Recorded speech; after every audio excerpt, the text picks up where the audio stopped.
What we're looking at here is Tundra's 5.7 liter V8, and we're going to talk a little bit about horsepower and torque and how Toyota manages that through this engine.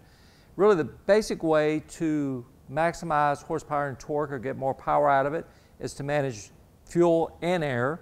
And one of the first steps that Toyota does is they have what they call a acoustical control induction system. This sits up on top of the engine. Now this is actually cut away to show you how it really works.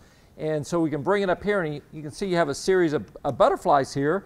And as this air's coming into the engine, it creates either long channels of air or very short channels. So long runners will produce more torque at lower speeds when that gets you moving, or it can create very short runs of air. So at highway speeds is when you use that to maximize your horsepower, and horsepower just keeps you moving.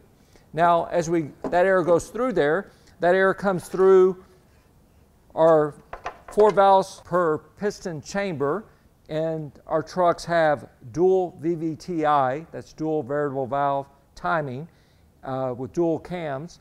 And what that basically means is that you have a very precise movement of the valves to maximize horsepower and torque to get it into the combustion chamber. The spark plug is center mounted, so you have a very efficient, high power explosion of that fuel in the chamber to maximize that horsepower. Now we move over, you have to get that exhaust out of the chamber, and what Toyota uses is what we call a header system, racing technology once again, and it's what we call a 4 to 2 to 1, a stainless steel exhaust system. And what you can see here is basically very little resistance for the air moving through here, exhausting out through the exhaust system. And this probably doesn't mean a whole lot unless you look at our competitors. All our competitors use this, which is a cast iron exhaust manifold.